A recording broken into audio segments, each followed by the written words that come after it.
Okay, magandang gabi sa ating lahat. So, ito guys, update ko lang kayo. Ngayon ulit ako nakapag-upload.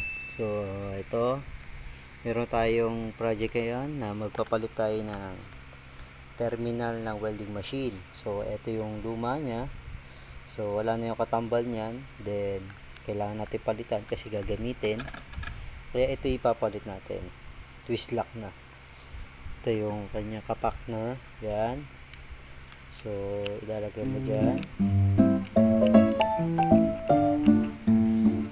So, yan. Twist lock.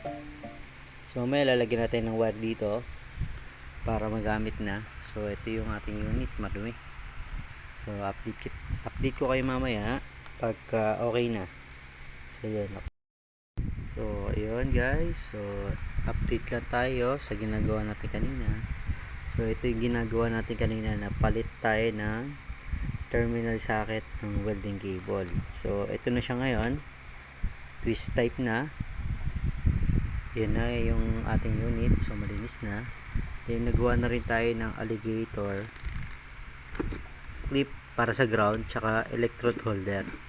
So, sasarado ko na lang to. Then, goods na para gamitin. So, yun lang guys. Thank you.